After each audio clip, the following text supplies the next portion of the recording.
काल परवा मुख्यमंत्री देवेंद्र फडणवीस हे पुणे दौऱ्यावर होते। त्यावेळी त्यांनी उद्योगनगरी पिंपरी चिंचवड मधील विकास कामाच्या उद्घाटन प्रसंगी नवउद्योजकांना त्रास देणाऱ्या आणि लोकांमध्ये भीती पसरवून जरब निर्माण करणाऱ्या गुन्हेगारांवर अजिबात दयामाया न दाखवता MCOC अर्थात मोका किंवा संघटित गुन्हेगारी नियंत्रण कायदा लागू करण्याची तंबी दिली। त्यातून बऱ्याच भुरट्या गुन्हेगारांचे धाबे दणाणले। आता गुन्हेगारांच्या मनात भीती निर्माण करणारा मोका हा कायदा काय आहे हेच आता आपण या व्हिडिओच्या माध्यमातून समजून घेऊया। नमस्कार, मी शिवानी, आपण पाहत आहात पॉलिटिकल महाराष्ट्र। या कायद्याची माहिती समजून घेण्यासाठी थोडं मागे जावं लागेल। तत्कालीन परिस्थिती समजून घ्यावी लागेल। साधारण 90चं दशक राज्यभर आणि खास करून मायानगरी मुंबईत प्रचंड मोठ्या प्रमाणावर गँगवॉर, दाऊद पासून ते छोटा राजन, अरुण गवळी, मन्या सुर्वे, छोटा शकील, अबू सालिम, शाबीर इब्राहिम कासकर असे गुन्हेगारी या विषयातले सगळेच मातब्बर। सर्वसामान्य लोकांना तर या लोकांचं नाव ऐकल्यावर अंगावर कापरे भारत असायचे। इतकी या लोकांची दहशत। खंडणी, किडनॅपिंग, मर्डर अशा बातम्यांनी सगळीकडे नुसता हाहाकार माजवून ठेवला होता। एक गुन्हा करून आरोपी आत जात नाही तोवर जामीन मिळवून तो दुसरा गुन्हा करण्यासाठी बाहेर येऊन सज्ज असायचा। पोलीस यंत्रणा प्रचंड हतबल झाली होती। पर्यायाने राज्यकर्ते देखील प्रचंड हतबल झाले होते। काहीच करता येत नव्हतं। लोक प्रचंड घाबरलेले होते। इन्व्हेस्टमेंट पण येत नव्हती। त्यामुळे कुठेतरी राज्याचा विकास देखील संकोचित झाला होता। हा त्यातल्या त्यात प्रचंड गंभीर मुद्दा होता। या सगळ्यातून बाहेर पडण्यासाठी एक कडक कायद्याची गरज भासत होती। पण काय करावं कुणालाच काहीच सुचत नव्हतं। 1995 मध्ये राज्यात सत्ताबदल होऊन शिवसेना भाजप युतीचं सरकार स्थापन होऊन मनोहर जोशी हे मुख्यमंत्री झाले होते, तर गृहमंत्रीपदी गोपीनाथराव मुंडे। मुख्यमंत्री मनोहर जोशींनी मुंडेंना खुली सूट देऊन ठेवली होती, कारण शिवसेना प्रमुख बाळासाहेब ठाकरे यांच्याशी त्यांचे चांगले संबंध होते। मुंडेंनी देखील सगळ्यांशी सल्लामसलत करून 24 फेब्रुवारी 1999 ला एक विधेयक आणून कायदा पास करून घेतला। त्या कायद्याचे नाव म्हणजेच Maharashtra Control of Organised Crime Act अर्थात महाराष्ट्र संघटित गुन्हेगारी नियंत्रण कायदा मकोका। साधारण 17 पानांचा आणि फक्त 30 कलमांचा हा कायदा। महाराष्ट्रात टाडा या कायद्याऐवजी हा कायदा लागू करण्यात आला।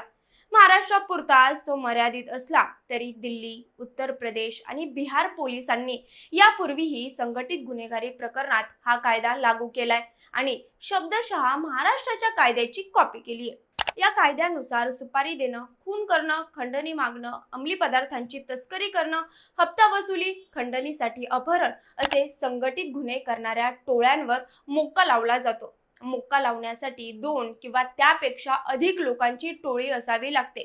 त्याला इंग्रजीत सिंडिकेट असं म्हणतात, म्हणजेच गुन्हेगारांचं सिंडिकेट असावं लागतं। त्या टोळीतील कुणीही, मग तो एकटा असो किंवा एकत्रितपणे असो, त्यांनी टोळीच्या फायद्यासाठी गुन्हा केलेला असावा। मोक्का लावण्यासाठी संबंधित टोळीवर किंवा त्या टोळीतील इतर सदस्यावर मागील 10 वर्षात एकापेक्षा जास्त आरोपपत्र दाखल असले पाहिजे आणि त्यात सिद्ध किंवा दाखल असलेल्या गुन्ह्यात किमान 3 वर्ष शिक्षेची तरतूद असायला पाहिजे। मोक्का लावताना भारतीय न्याय संहितेच्या कलमाखालीच गुन्हे नोंद करून मोक्का लावला जातो। फक्त त्या आरोपपत्रात मोक्का अशी विशेष नोंद असते। तसंच भारतीय न्याय संहितेच्या लावलेल्या कलमांखाली जेवढी शिक्षा असेल तीच शिक्षा मोक्काच्या कलम 3(1) नुसार देता येते। यामध्ये शिक्षा ही कमीत कमी 5 वर्षे ते अगदी जन्मठेपेपर्यंत देखील असू शकते। त्याचबरोबर कमीत कमी आर्थिक दंड हा 5 लाखांपर्यंतचा असतो। टोळीने जमा केलेली बेकायदा संपत्ती ज्याच्या नावे असेल त्या म्होरक्याला देखील 3 ते 10 वर्षे शिक्षा व 1 लाख रुपये दंडाची तरतूद आहे। मोक्काची कारवाई केलेला खटला हा मोक्काच्याच विशेष कोर्टात चालवला जातो। हे एक स्थायी कोर्ट आहे आणि साधारण प्रत्येक सत्र न्यायालयात या मोक्का कोर्टाचा समावेश असतो। आता साधारणपणे मोक्का लावण्याची प्रक्रिया कशी असते ती समजून घेऊया।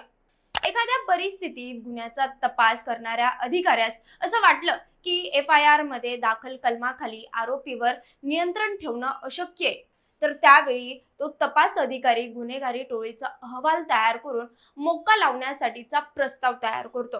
तो प्रस्ताव मोक्का कायदा कलम 23(1) नुसार पोलीस महानिरीक्षक दर्जाच्या अधिकाऱ्याकडे पाठवला जातो। त्या अर्जासोबतच आरोपीचे किंवा टोळीचे मागील 10 वर्षाच्या गुन्ह्याचा तपशील दिला जातो। त्या अहवालाचा अभ्यास करून मोक्का लावण्यास पोलीस महानिरीक्षकांकडून मंजुरी येते आणि मोक्का लावण्याची प्रक्रिया पूर्ण होते। मोक्काचा तपास करण्यासाठी शहरी भागामध्ये सहाय्यक पोलीस आयुक्त व ग्रामीण भागात पोलीस उपअधीक्षक यांच्याकडे असतो। तपास पूर्ण करून पोलीस महानिरीक्षक दर्जाच्या अधिकाऱ्याकडे अहवाल पाठवून आरोपपत्र दाखल करण्यासाठी परवानगी मागितली जाते। त्यास मंजुरी दिल्यानंतर मोक्का अंतर्गत टोळीवर किंवा त्या आरोपीवर आरोपपत्र दाखल केले जाते। मोक्का कायद्यातील 21(3) या कलमानुसार आरोपीला अटकपूर्व जामीन अजिबात मिळवता येत नाही। मोक्का कायद्याअंतर्गत पोलिसांना आरोपपत्र सादर करण्यासाठी 6 महिन्यांची मुदत वाढवून मिळते आणि तोपर्यंत मोक्का अंतर्गत आरोपींना जामीन मंजूर होत नाही। पण मात्र पुढे आरोपी विरुद्ध पोलिसांना ठोस पुरावा सादर करता न आल्यास त्यानंतर जामीन मिळतो। परंतु बऱ्याच वेळा वर्षभर किंवा 2-2 वर्ष देखील आरोपींना जामीन मंजूर होत नाही। त्यामुळे या कायद्याच्या अंतर्गत आत गेलेल्या आरोपीची रवानगी बराच काळ जेलमध्येच असते। तसंच या कायद्यातील दोषींची मालमत्ता जप्त करण्याची ही तरतूद आहे। म्हणून या कायद्याच्या अंतर्गत आत गेलेल्या गुन्हेगारांचं आर्थिक दृष्टीने कंबरड देखील मोडलं जातं। तसंच या सगळ्या प्रकरणाचा इन्व्हेस्टिगेशन ऑफिसर हा ग्रामीण भागात DYSP आणि शहरी अर्थ आयुक्तालय असलेल्या भागात SP दर्जाचा अधिकारी असतो। तसेच या सगळ्या प्रकरणाचा इन्व्हेस्टिगेशन ऑफिसर हा ग्रामीण भागात DYSP आणि शहरी अर्थात आयुक्तालय असलेल्या भागात SP दर्जाचा अधिकारी तपास करत असतो। त्यामुळे या प्रकरणाच्या गुन्ह्यात राजकीय हस्तक्षेप होण्यास वाव देखील कमी असतो। आजपर्यंत असा अनुभव आहे की या कायद्याच्या अंतर्गत आज जाऊन आलेला गुन्हेगार सहसा पुन्हा गुन्हा करण्यासाठी अजिबात धजावत नाही। त्यामुळे हा कायदा एका अर्थाने गुन्हेगारांचा कर्दनकाळच ठरतोय। सध्या आपण इथेच थांबतोय। मोक्का कायद्याची ही स्टोरी तुम्हाला कशी वाटली हे आम्हाला कमेंट करून नक्की सांगा आणि अशाच ताज्या बातम्यांच्या व्हिडिओ अपडेटसाठी पॉलिटिकल महाराष्ट्र या पेजला लाईक करा, फॉलो करा। धन्यवाद।